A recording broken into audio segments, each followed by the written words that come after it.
A new poll by Pew reconfirming what we already know. More than a quarter of the population has an unfavorable view of both President Biden and Donald Trump. Hence, the double hater. The remaining 71% have favorable views of one or the other candidate. Only 2% like them both. Let's bring in Scripps News' political analyst, Steve Schmidt. Steve is the founder of The Warning, a Substack newsletter and podcast. Steve, all right, nominations wrapped up. You've been looking at some of the older faces working their way back into the orbit of former President Donald Trump. What are you seeing? And for our viewers watching, why does it matter? Well, it speaks to the tenor of what a second Trump term would look like. You have Paul Manafort, who was a Russian agent, literally, working for Viktor Yanukovych in Ukraine, who was Putin's puppet there and was forced and driven from the country in a revolution by the Ukrainian people. You have Roger Stone, who was sentenced to prison, convicted by Trump, who's talked about assassinating Eric Swalwell, the California congressman.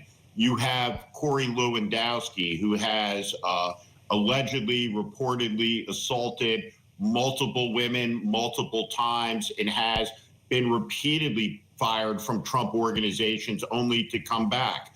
You have Stephen Miller, who is speculated about as chief of staff, who the chairman of the Joint Chiefs of Staff rebuked in the Oval Office when Stephen Miller talked about the military opening fire on boats with unarmed, defenseless people off of San Diego filled with migrants. So the collection of all of these people together in their instability, in their corruption, in their strangeness and their weirdness is a bad harbinger for a nation that is the most powerful in the world at a moment of growing global crisis. I got to ask you, though, I mean, a lot of people in Washington are speculating that if the former president would win again, Steve, that he may have trouble filling positions. I mean, his former vice president has come out, said he's not going to endorse him. He's had former cabinet officials, Nikki Haley, run against him. People have been pretty critical who've worked in his inner circle. So if you don't have a lot of friends, what's wrong with actually having a few of the folks who like you come in, advise you, and tell you what you're doing right and what you're doing wrong? Well, I think the issue with all of those people is their manifest unfitness. And for many of them, the treachery with which they conducted themselves when they were in high government office. Look, Joe, what you just said, let me respond by saying power corrupts absolutely. And these are powerful positions. There will be no shortage of applicants for the most powerful positions in the American government. These jobs will be filled. The last administration of Trump's was fantastically corrupt in a number of different facets with regard to the self-dealing of senior Trump administration officials. But the evidence of what I'm saying is correct, is that the entire Republican Party, all of it, with the exception of Liz Cheney and a few others, has completely turned its back 180 degrees on all of the positions it once held, and many of those positions were principles. So power corrupts principle. Cynicism erodes idealism, and this is a cynical group of people, in my estimation. Real quick, we only got 30 seconds left, but I always like to pick your thoughts, if you will. VP, does he go someone who is going around the country putting their red hat on right now?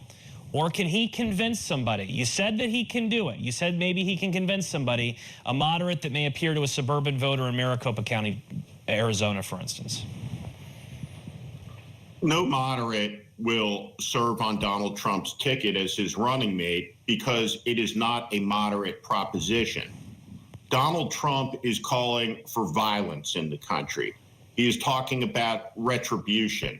He is talking about revenge. He is talking about being a dictator. He is talking about suspending the Constitution.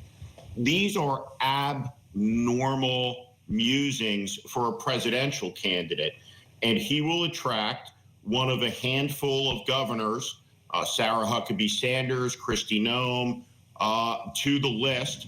He'll almost certainly pick a woman vice presidential candidate. We know who all of the contestants are, but it will not be a moderate person. It will be a person who has reversed their prior positions on almost every issue to get in line with the MAGA takeover of the Republican Party. There'll be a version of Lindsey Graham, who once believed A and today believes Z. And you can count on that 100%. You say that, I'm thinking of my family in Florida who says, man, this country needs Trump again for the border and for the economy and all that. The reality is we are a divided country, 50-50. People love him or hate him. And then there's the double haters who hate them both. We got to leave the 2%. The 2%. Yeah, I want to meet the 2%. If you're a 2%er, come on the race right now. Give me a call. All right, Scripps News' political analyst Steve Schmidt and founder of the Warning Substack newsletter and podcast. As always, thanks for your insight, Steve. We'll see you soon.